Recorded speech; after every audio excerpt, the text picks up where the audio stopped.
Bonjour, merci beaucoup à l'Institut français de Rome pour son aimable invitation. Je crois qu'il est évidemment plus raisonnable d'y répondre sans me déplacer, et puisque je viens de recevoir vos questions, je vais tenter d'y répondre en improvisant et en quelques minutes, comme vous m'y enjoignez. Alors, premièrement, l'inquiétude face au chômage et à la crise économique n'occulte-t-elle pas les préoccupations environnementales? Écoutez, je crois que face à cette question, il faut distinguer le descriptif du normatif. Si je m'en tiens à la description du réel tel qu'il se présente, vous avez parfaitement raison.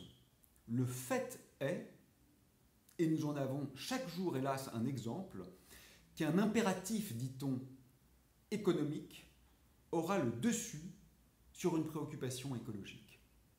Mais si, au-delà de la description, je pense un être au réel tel qu'il devrait être, alors naturellement la hiérarchie s'inverse. Parce qu'en réalité, il n'est pas question d'environnement. Il est tout simplement question de la vie. C'est la vie sur Terre qui aujourd'hui est en train de péricliter. Nous avons perdu 60% des arbres, 60% des mammifères sauvages et vraisemblablement 60% des insectes. Nous sommes dans une situation dramatique, de menace existentielle directe, explique l'ONU. Par conséquent, que le point de vue soit égoïste, celui de notre propre survie, ou qu'il soit altruiste, celui de l'intérêt pour ces millions d'espèces menacées et ces millions de milliards d'êtres vivants sensibles qui meurent chaque année, quel que soit donc, disais-je, ce point de vue rationnel et sérieux, alors bien évidemment, la catastrophe écologique devrait être notre priorité, puisque la disparition rapide de la vie sur Terre ne peut pas être un détail pour un vivant rationnel. Deuxièmement, le volet social. À quel point, selon vous, une politique écologique efficace s'accompagne-t-elle nécessairement d'un volet social?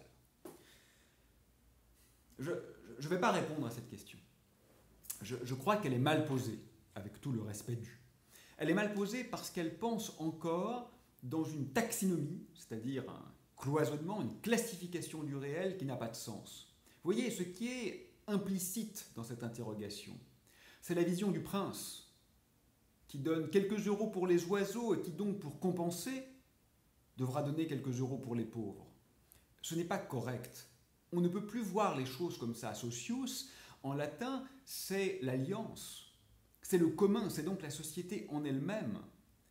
Vous voyez bien que cette vision mortifère, qui est une vision gestionnaire de la politique et de l'économie, est précisément ce qui contribue à la catastrophe actuelle.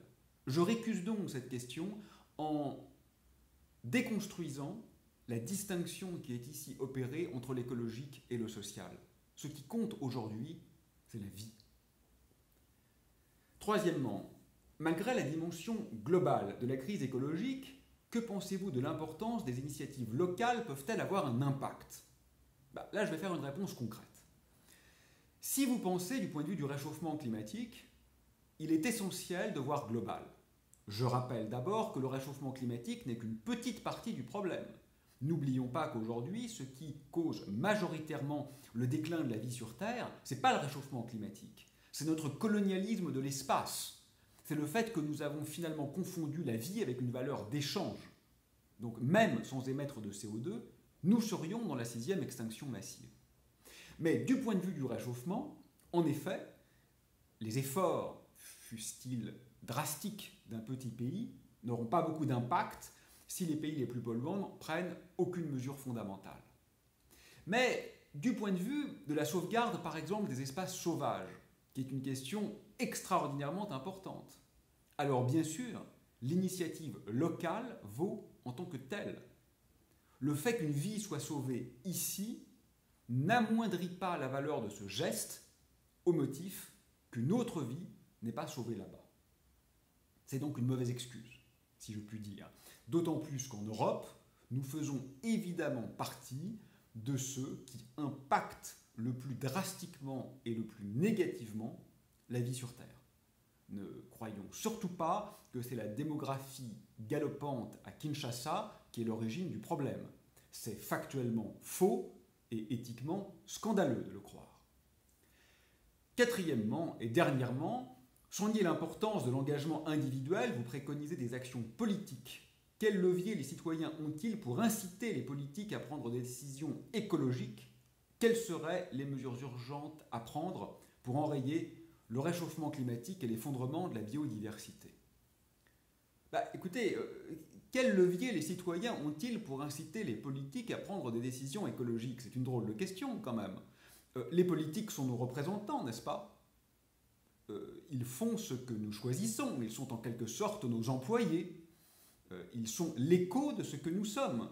Peut-être faudra-t-il donc commencer par choisir ceux qui effectivement présentent une axiologie, c'est-à-dire un système de valeurs qui privilégie la vie, et non pas, par exemple, le développement d'une 5e génération de téléphonie mobile, qui est une immense bouffonnerie, dramatique du point de vue de l'augmentation drastique de consommation, totalement irrationnelle face aux priorités aujourd'hui de notre espèce, dramatique du point de vue de la pollution engendrée par la construction des terminaux mobiles, dramatique du point de vue de l'augmentation probable de la fracture numérique, dramatique du point de vue des failles de cybersécurité, dramatique du point de vue des problèmes d'addiction.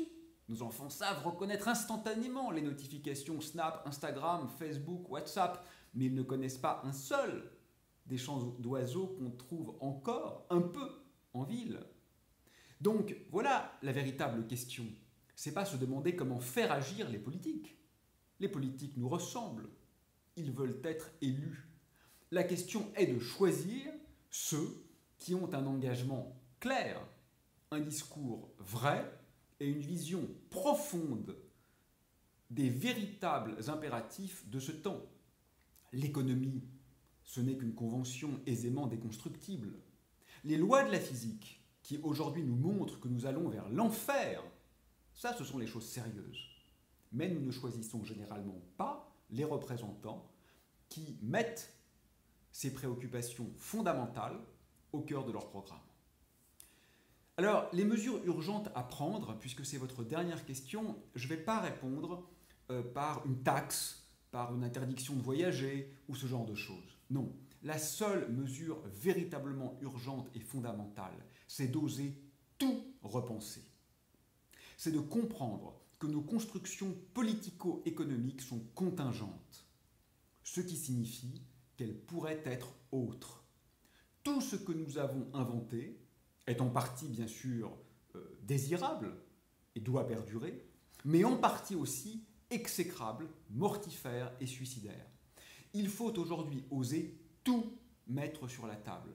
Si nous ne le faisons pas, nous nous comportons comme des gamins qui préfèrent finir une partie de Monopoly dans un avion qui est en train de se cracher. Merci.